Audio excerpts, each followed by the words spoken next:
ॐ केशवाय स्वाहा, नारायणाय स्वाहा, माधवाय स्वाहा, गोविन्दाय नमः, विष्णवे नमः, मधुसूदनाय नमः, त्रिविक्रमाय नमः, वामनाय नमः, श्रीधराय नमः, हृषीकेशाय नमः, पद्मनाभाय नमः, दामोदराय नमः, संकर्षणाय नमः, वासुदेवाय नमः, प्रद्युम्नाय नमः, अनिरुद्धाय नमः, पुरुषोत्तमाय नमः, अधोक्षजाय नमः, नारसिंहाय नमः, अच्युताय नमः, जनार्दनाय नमः, उपेन्द्राय नमः, हरये नमः, श्रीकृष्णाय नमः।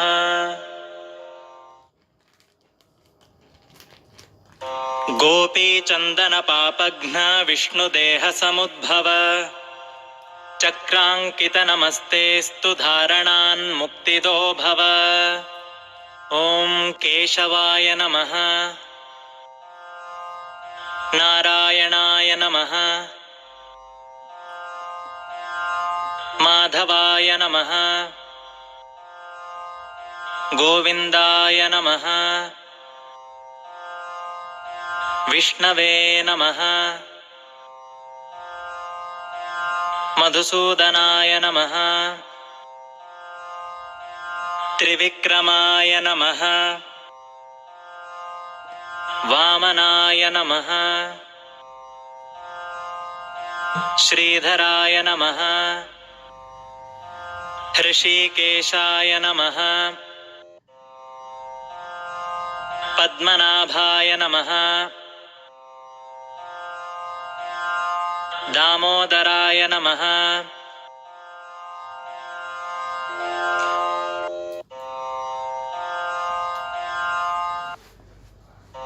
सुदर्शनमहाज्वालकोटिसूर्यसमप्रभा, अज्ञानान्धस्य मे नित्यं विष्णोर्मार्गं प्रदर्शय।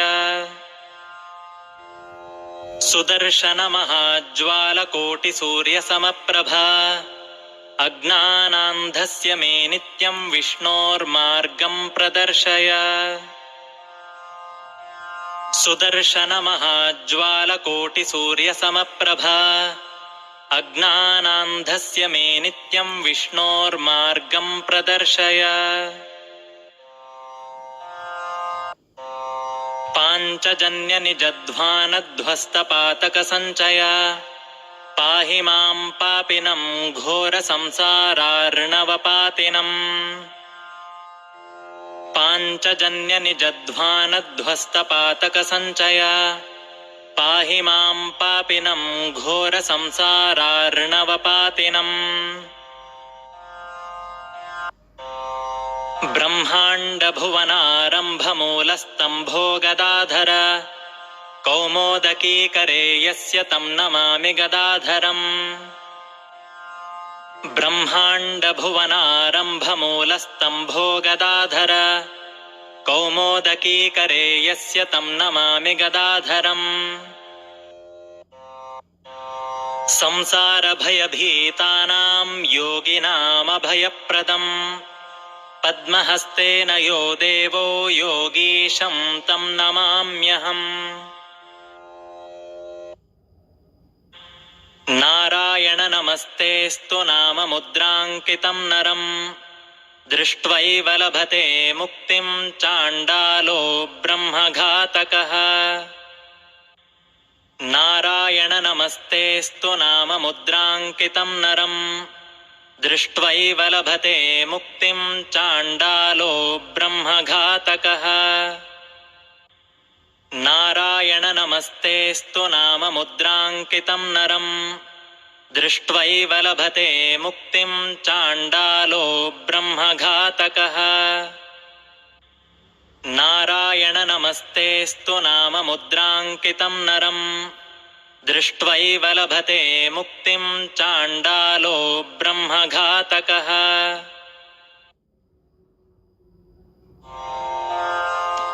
ॐ केशवाय स्वाहा नारायणाय स्वाहा माधवाय स्वाहा गोविन्दाय नमः विष्णवे नमः मधुसूदनाय नमः त्रिविक्रमाय नमः वामनाय नमः श्रीधराय नमः हृषीकेशाय नमः पद्मनाभाय नमः दामोदराय नमः संकर्षणाय नमः वासुदेवाय नमः प्रद्युम्नाय नमः अनिरुद्धाय नमः पुरुषोत्तमाय नमः अधोक्षजाय नमः नारसिंहाय नमः अच्युताय नमः जनार्दनाय नमः उपेन्द्राय नमः हरये नमः श्रीकृष्णाय नमः।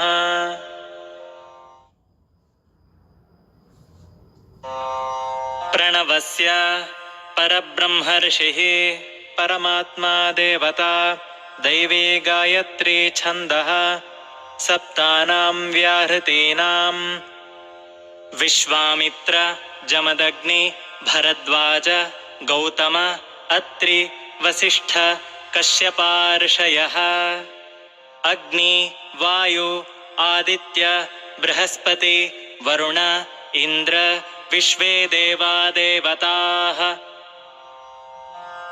गायत्री उष्णिक् अनुष्टुप् बृहति पंक्ति त्रिष्टुप् जगत्यः छन्दांसि गायत्री शिरसः प्रजापतिः ऋषिः ब्रह्म अग्निवायु आदित्या देवताः यजुश्छन्दः प्राणायामे विनियोगः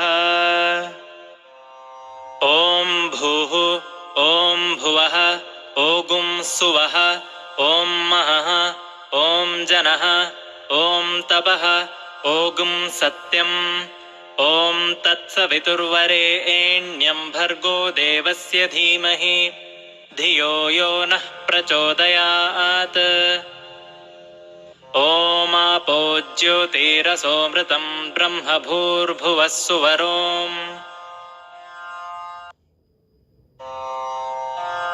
श्री गोविन्द गोविन्द श्रीमद्भगवतो महापुरुषस्य विष्णोराज्ञया प्रवर्तमानस्य आद्यब्रह्मणः द्वितीयपरार्धे श्रीश्वेतवराहकल्पे वैवस्वतमन्वन्तरे कलियुगे प्रथमचरणे भरतवर्षे भरतखण्डे जम्बूद्वीपे दण्डकारण्ये देशे गोदावर्याः दक्षिणे तीरे शालिवाहनशके बौद्धावतारे रामक्षेत्रे अस्मिन् वर्तमाने चान्द्रमानेन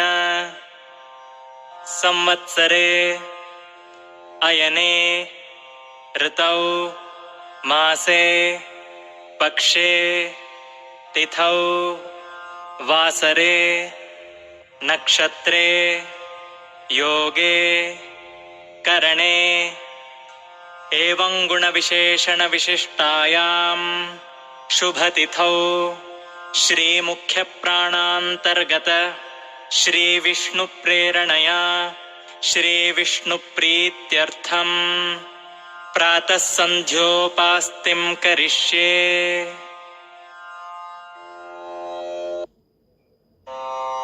आपोहिष्ठेति तृचस्य अम्बरीषः सिन्धुद्वीपर्षिः आपो देवता गायत्री छन्दः मार्जने विनियोगः ॐ आपोहिष्ठामयो भुवः तान ऊर्जे दधातन महेरणाय चक्षसे यो वः शिवतमो रसः तस्य भाजयते हनः उशतीरिव मातरः तस्मा अरङ्गमामवः यस्य क्षयाय जिन्वथ आपो जनयथा च नः सूर्यश्चेति मन्त्रस्य हिरण्यगर्भर्षिः सूर्यमन्युमन्युपतिरात्रयो देवताः प्रकृतिश्छन्दः मन्त्राचमने विनियोगः ॐ सूर्यश्च मामन्युश्च मन्युपतयश्च मन्युकृतेभ्यः पापेभ्यो रक्षन्ताम् यद्रात्र्या पापमकार्षम् मनसा वाचा हस्ताभ्याम् पद्भ्यामुदरेण शिश्ना रात्रिस्तदवलुम्पतु यत्किञ्च दुरितं मयि इदमहं माममृतयोनौ सूर्ये ज्योतिषि जुहोमि स्वाहा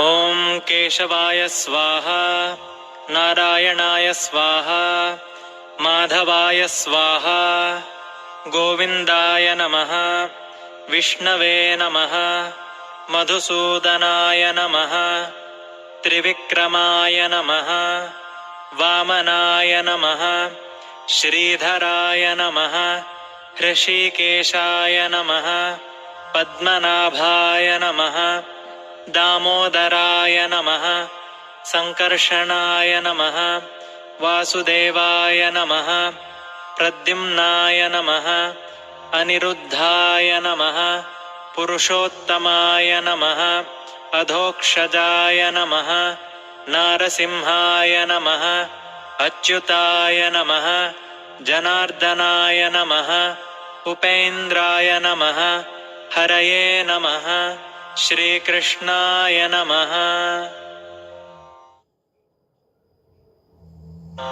दधिक्रावण इत्यस्य वामदेवर्षिः विश्वे देवा देवताः अनुष्टुप्छन्दः पुनर्मार्जने विनियोगः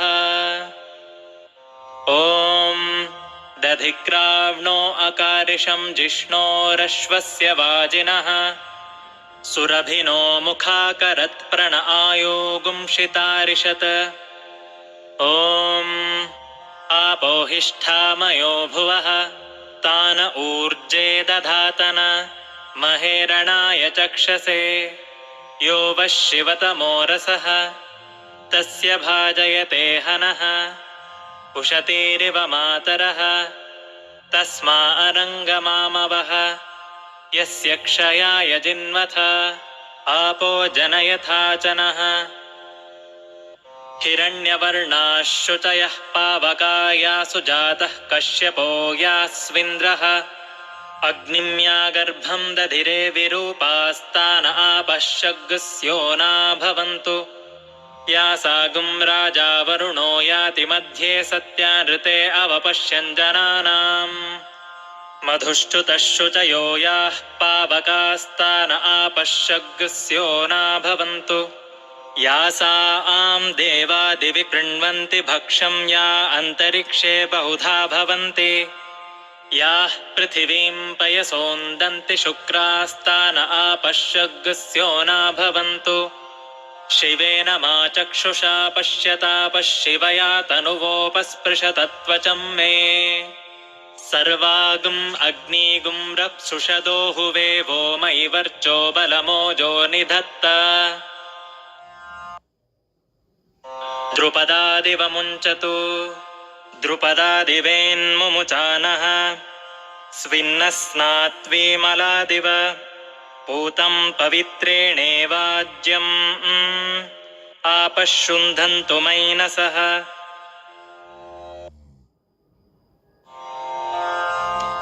ॐ केशवाय स्वाहा नारायणाय स्वाहा माधवाय स्वाहा गोविन्दाय नमः विष्णवे नमः मधुसूदनाय नमः त्रिविक्रमाय नमः वामनाय नमः श्रीधराय नमः हृषीकेशाय नमः पद्मनाभाय नमः दामोदराय नमः संकर्षणाय नमः वासुदेवाय नमः प्रद्युम्नाय नमः अनिरुद्धाय नमः पुरुषोत्तमाय नमः अधोक्षजाय नमः नारसिंहाय नमः अच्युताय नमः जनार्दनाय नमः उपेन्द्राय नमः हरये नमः श्रीकृष्णाय नमः।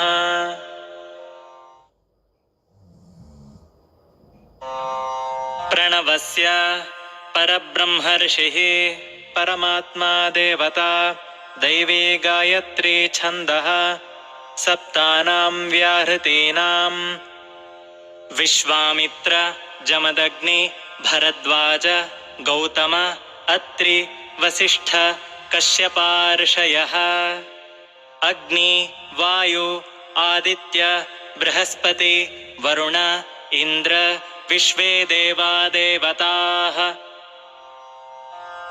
गायत्री उष्णिक् अनुष्टुप् बृहति पंक्ति त्रिष्टुप् जगत्यः छन्दांसि गायत्री शिरसः प्रजापतिः ऋषिः ब्रह्म अग्निवायु आदित्या देवताः यजुश्छन्दः प्राणायामे विनियोगः ॐ भूः ॐ भुवः ॐ सुवः ॐ महः ॐ जनः ॐ तपः ॐ सत्यम् ॐ तत्सवितुर्वरेण्यं भर्गो देवस्य धीमहि धियो यो नः प्रचोदयात् ॐ आपो ज्योतिरसोऽमृतं ब्रह्म भूर्भुवः सुवरोम्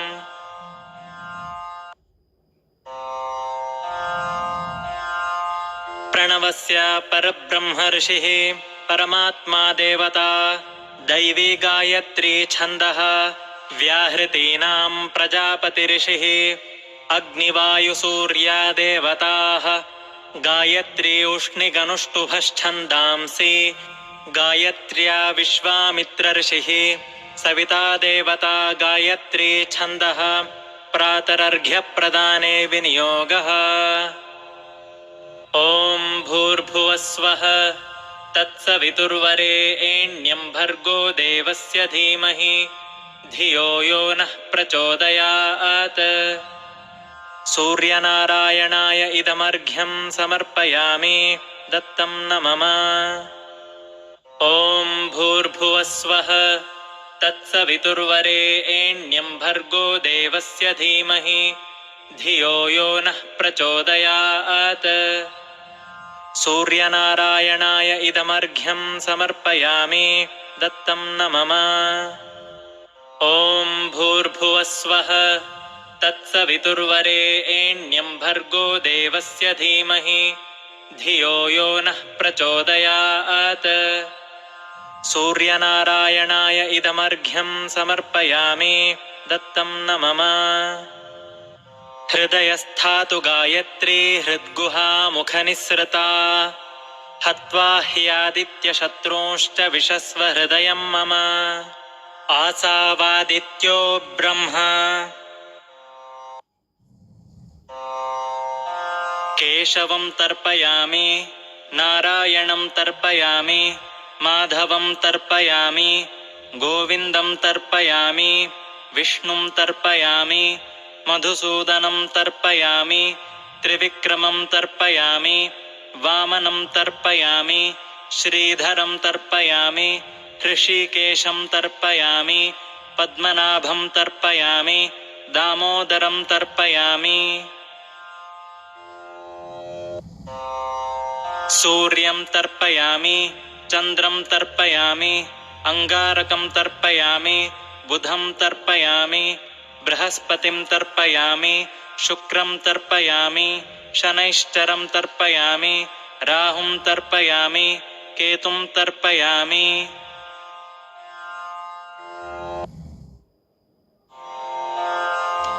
ॐ केशवाय स्वाहा नारायणाय स्वाहा माधवाय स्वाहा गोविन्दाय नमः विष्णवे नमः मधुसूदनाय नमः त्रिविक्रमाय नमः वामनाय नमः श्रीधराय नमः हृषीकेशाय नमः पद्मनाभाय नमः दामोदराय नमः संकर्षणाय नमः वासुदेवाय नमः प्रद्युम्नाय नमः अनिरुद्धाय नमः पुरुषोत्तमाय नमः अधोक्षजाय नमः नारसिंहाय नमः अच्युताय नमः जनार्दनाय नमः उपेन्द्राय नमः हरये नमः श्रीकृष्णाय नमः।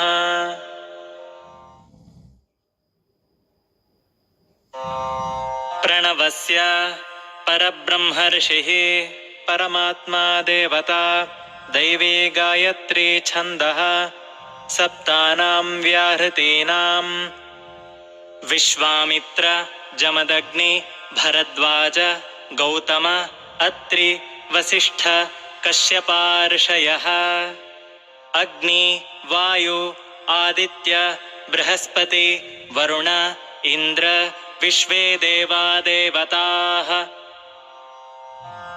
गायत्री उष्णिक् अनुष्टुप् बृहति पंक्ति त्रिष्टुप् जगत्यः छन्दांसि गायत्री शिरसः प्रजापतिः ऋषिः ब्रह्म अग्निवायु आदित्या देवताः यजुश्छन्दः प्राणायामे विनियोगः ॐ भूः ॐ भुवः ॐ सुवः ॐ महः ॐ जनः ॐ तपः ॐ सत्यम् ॐ तत्सवितुर्वरेण्यं भर्गो देवस्य धीमहि धियो यो नः प्रचोदयात् ॐ आपो ज्योतिरसोमृतं ब्रह्म भूर्भुवः सुवरोम्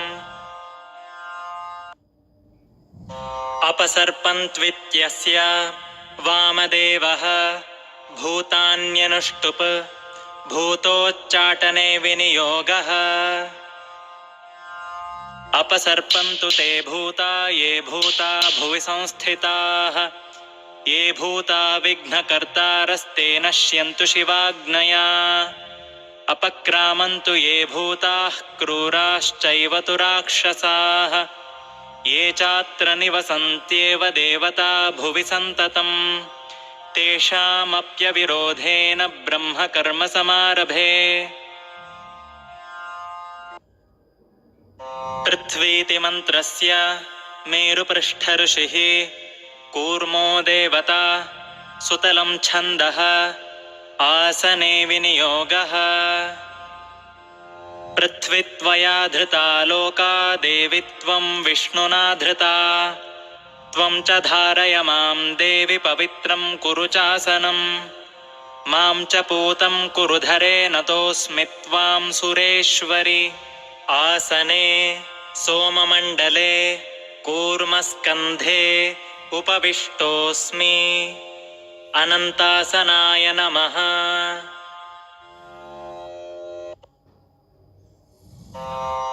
प्रणवस्य परब्रह्मर्षिः परमात्मा देवता दैवी गायत्री छन्दः सप्तानां व्याहृतीनां विश्वामित्र जमदग्नि भरद्वाज गौतम अत्रि वसिष्ठ कश्यपार्षयः अग्नि वायु आदित्य बृहस्पति वरुण इंद्र विश्वे देवा देवताः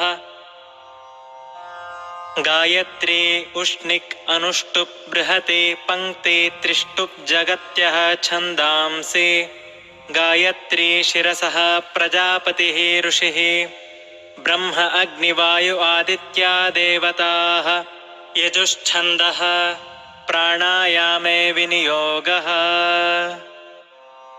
ॐ भूः ॐ भुवः ॐ सुवः ॐ महः ॐ जनः ॐ तपः ॐ सत्यम् ॐ तत्सवितुर्वरेण्यं भर्गो देवस्य धीमहि धियो यो नः प्रचोदयात् ओमापो ज्योतिरसोमृतं ब्रह्म भूर्भुवः सुवरोम्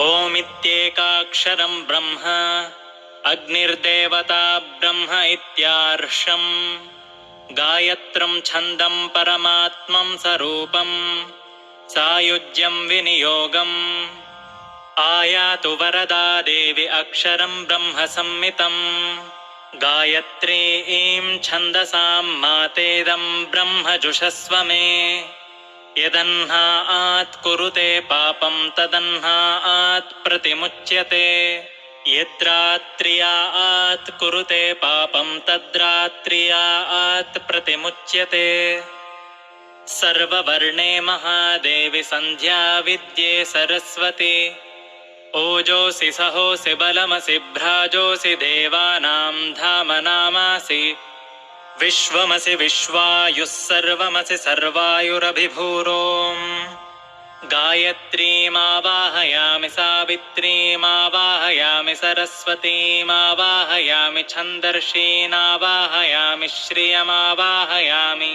गायत्र्या गायत्री छन्दो विश्वामित्र ऋषिः सविता देवता अग्निर्मुखं ब्रह्मा शिरः विष्णुर्हृदयगुं रुद्रशिखा पृथिवी योनिः प्राणापानव्यानोदानसमाना सप्राणा श्वेतवर्णा साङ्ख्यायनसगोत्रा गायत्री चतुर्विंशत्यक्षरा त्रिपदा षट्कुक्षिः पञ्चशीर्षोपनयने विनियोगः प्रणवस्य परब्रह्मर्षिः परमात्मा देवता दैवी गायत्री छन्दः सप्तानां व्याहृतीनां विश्वामित्र जमदग्नि भरद्वाज गौतम अत्रि वसिष्ठ कश्यपार्षयः अग्नि वायु आदित्य बृहस्पति वरुण इन्द्र विश्वे देवा देवताः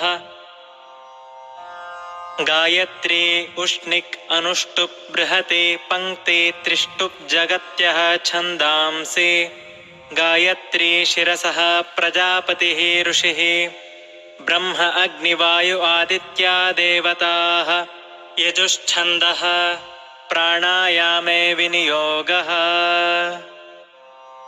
ॐ भूः ॐ भुवः ॐ सुवः ॐ महः ॐ जनः ॐ तपः ॐ सत्यम् ॐ तत्सवितुर्वरेण्यं भर्गो देवस्य धीमहि धियो यो नः प्रचोदयात् ओमापो ज्योतिरसोमृतं ब्रह्म भूर्भुवः सुवरोम् तत्सवितुः अङ्गुष्ठाभ्यां नमः वरेण्यं तर्जनीभ्यां नमः भर्गो देवस्य मध्यमाभ्यां नमः धीमहि अनामिकाभ्यां नमः धियो यो नः कनिष्ठिकाभ्यां नमः प्रचोदयात् करतलकरपृष्ठाभ्यां नमः तत्सवितुः हृदयाय नमः वरेण्यं शिरसे स्वाहा भर्गो देवस्य शिखायै वषट् धीमहि कवचाय हुं धियो यो नः नेत्राभ्यां वौषट् प्रचोदयात् अस्त्राय फट् भूर्भुवः स्वरोम् इति दिग्बन्धः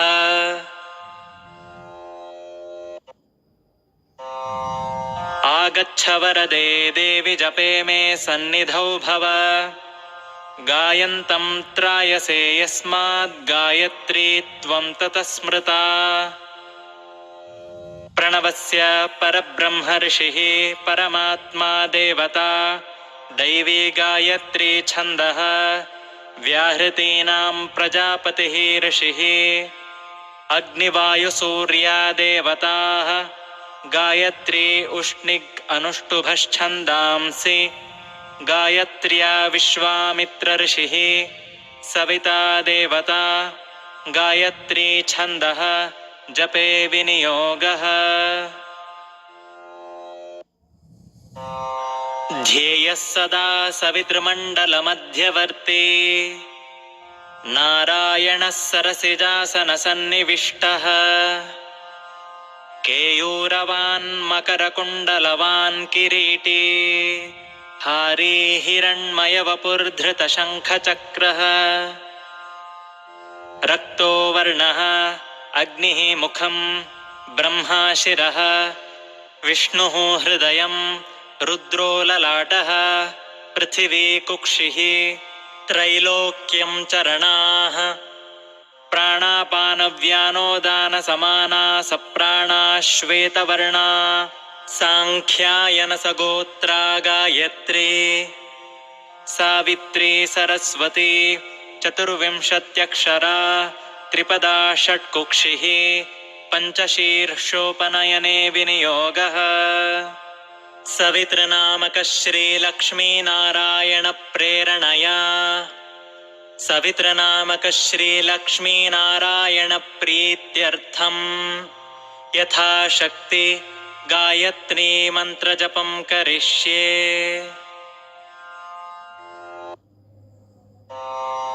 ॐ भूर्भुवस्वः तत्सवितुर्वरेण्यं भर्गो देवस्य धीमहि धियो यो नः प्रचोदयात्। ॐ भूर्भुवस्वः तत्सवितुर्वरेण्यं भर्गो देवस्य धीमहि धियो यो नः प्रचोदयात्। ॐ भूर्भुवस्वः तत्सवितुर्वरेण्यं भर्गो देवस्य धीमहि धियो यो नः प्रचोदयात्। ॐ भूर्भुवस्वः तत्सवितुर्वरेण्यं भर्गो देवस्य धीमहि धियो यो नः प्रचोदयात्। ॐ भूर्भुवस्वः तत्सवितुर्वरेण्यं भर्गो देवस्य धीमहि धियो यो नः प्रचोदयात्। ॐ भूर्भुवस्वः तत्सवितुर्वरेण्यं भर्गो देवस्य धीमहि धियो यो नः प्रचोदयात्। ॐ भूर्भुवस्वः तत्सवितुर्वरेण्यं भर्गो देवस्य धीमहि धियो यो नः प्रचोदयात्।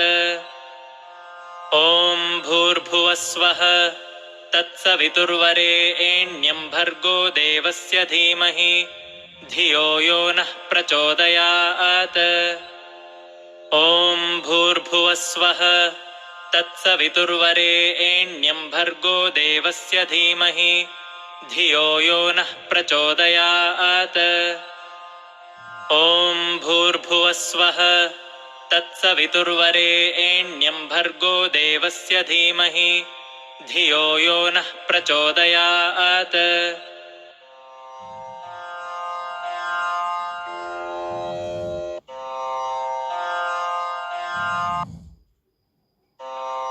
प्रणवस्य परब्रह्मर्षिः परमात्मा देवता दैवी गायत्री छन्दः सप्तानां व्याहृतीनां विश्वामित्र जमदग्नि भरद्वाज गौतम अत्रि वसिष्ठ कश्यपार्षयः अग्नि वायु आदित्य बृहस्पति वरुण इंद्र विश्वे देवा देवताः गायत्री उष्णिक् अनुष्टुप् बृहति पंक्ति त्रिष्टुप् जगत्यः छन्दांसि गायत्री शिरसः प्रजापतिः ऋषिः ब्रह्म अग्निवायु आदित्या देवताः यजुश्छन्दः प्राणायामे विनियोगः। ॐ भूः ॐ भुवः ॐ सुवः ॐ महः ॐ जनः ॐ तपः ॐ सत्यम् ॐ तत्सवितुर्वरेण्यं भर्गो देवस्य धीमहि धियो यो नः प्रचोदयात्। ओमापो ज्योतिरसोमृतं ब्रह्म भूर्भुवः सुवरोम् तत्सवितुः अङ्गुष्ठाभ्यां नमः वरेण्यं तर्जनीभ्यां नमः भर्गो देवस्य मध्यमाभ्यां नमः धीमहि अनामिकाभ्यां नमः धियो यो नः कनिष्ठिकाभ्यां नमः प्रचोदयात् करतलकरपृष्ठाभ्यां नमः तत्सवितुः हृदयाय नमः वरेण्यं शिरसे स्वाहा भर्गो देवस्य शिखायै वषट् धीमहि कवचाय हुं धियो यो नः नेत्राभ्यां वौषट् प्रचोदयात् अस्त्राय फट् भूर्भुवः स्वरोम् इति दिग्बन्धः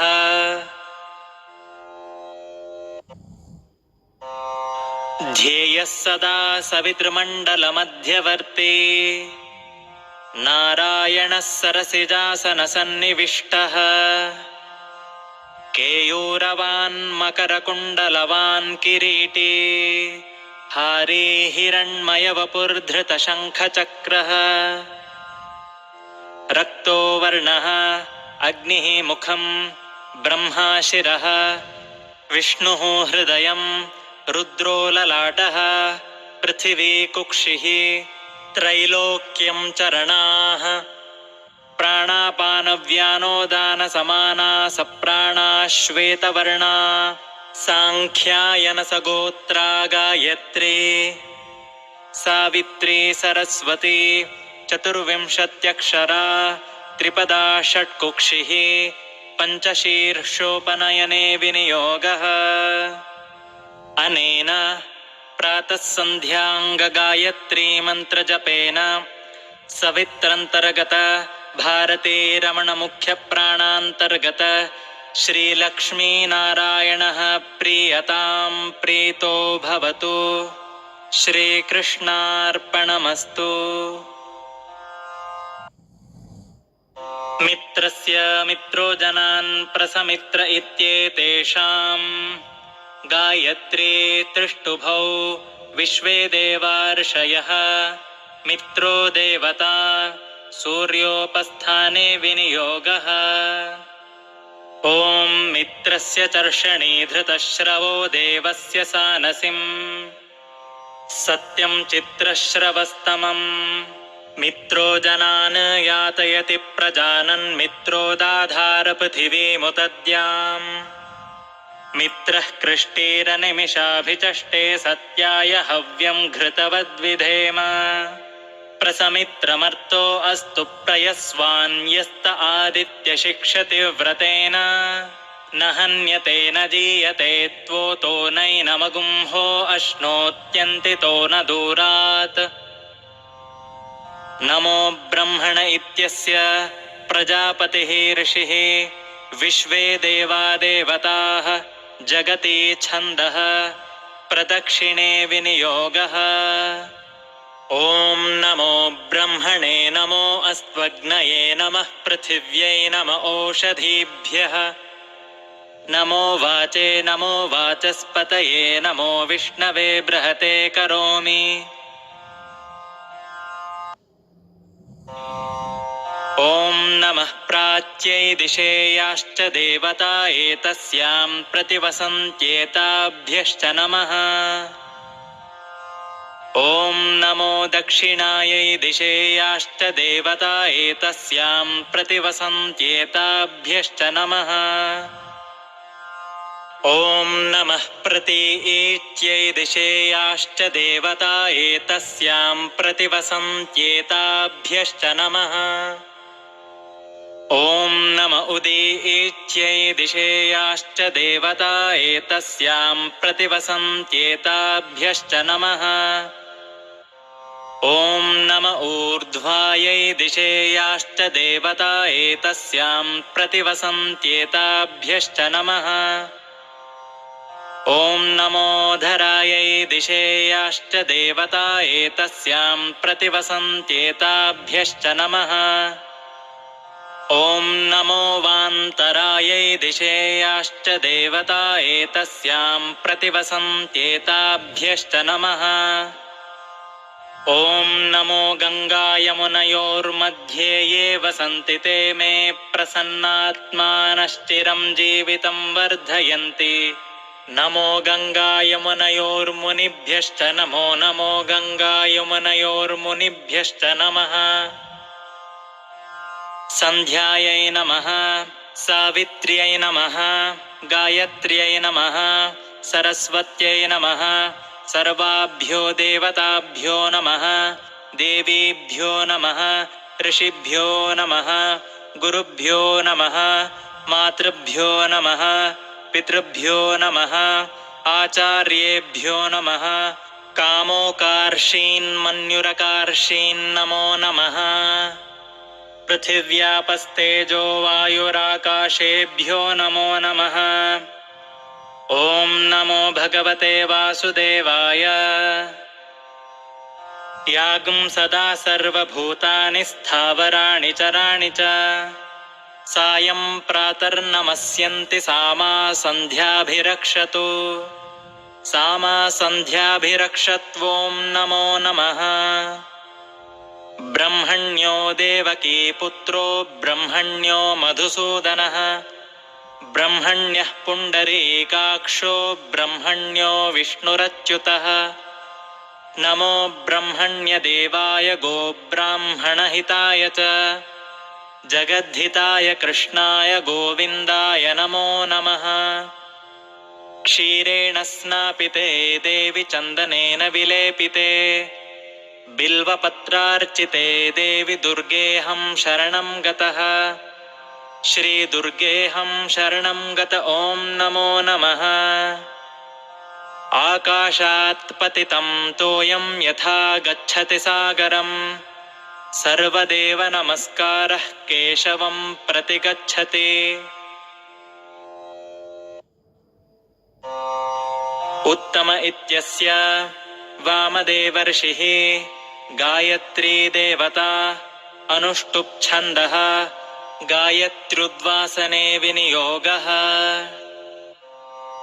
उत्तमे शिखरे जाते भूम्यां पर्वतमूर्धनि ब्राह्मणे एभ्योऽभ्यनुज्ञाता गच्छ देवि यथा सुखम्। गच्छ देवि यथा सुखमो नमो नमः। स्तुतो मया वरदा वेदमाता प्रचोदयन्ती पवने द्विजाता। आयुः पृथिव्यां द्रविणं ब्रह्मवर्चसं मह्यं दत्त्वा प्रजातुं ब्रह्मलोकम्। सर्वतीर्थेषु यत्पुण्यं सर्वतीर्थेषु यत्फलम् तत्फलं समवाप्नोति स्तुत्वा देवं जनार्दनम्। वासनाद्वासुदेवोऽसि वासितं ते जगत्त्रयम् सर्वभूतनिवासोऽसि वासुदेव नमोऽस्तु ते। नमोऽस्त्वनन्ताय सहस्रमूर्तये सहस्रपादाक्षि शिरोरुबाहवे सहस्रनाम्ने पुरुषाय शाश्वते सहस्रकोटियुगधारिणे नमः। भद्रं न इत्यस्य इन्द्रो विमदर्षिः अग्निर्देवता विराट् छन्दः शान्त्यर्थे जपे विनियोगः। ॐ भद्रं नो अपि वातयमनाः।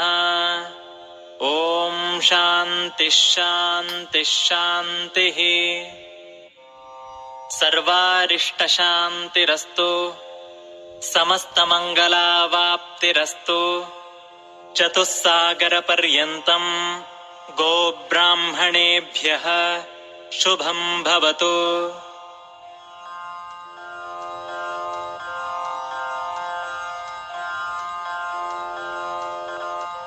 गोत्रोत्पन्नोऽहं यजुर्वेदीय आपस्तम्भसूत्रस्य तैत्तिरीयशाखाध्यायी नाम शर्मा अहं भो अभिवादये। यस्य स्मृत्या च नामोक्त्या तपःसन्ध्याक्रियादिषु न्यूनं सम्पूर्णतां याति सद्यो वन्दे तमच्युतम् मन्त्रहीनं क्रियाहीनं भक्तिहीनं रमापते यत्कृतं तु मया देव परिपूर्णं तदस्तु मे। अनेन प्रातः सन्ध्यावन्दनेन भगवान् श्रीमन्मध्वाचार्याणां हृत्कमलमध्यनिवासी अनन्तकल्याणगुणगणपरिपूर्णः सच्चिदानन्दात्मकः सर्वकर्मकर्ता सर्वकर्मकारयिता सर्वकर्मफलभोक्ता सर्वकर्मफलभोजयिता सर्वकर्मप्रेरकः क्षीराब्धिशायी सवितृनामकः श्रीलक्ष्मीनारायणः प्रीयतां सुप्रीतो वरदो भवतु। श्रीकृष्णार्पणमस्तु।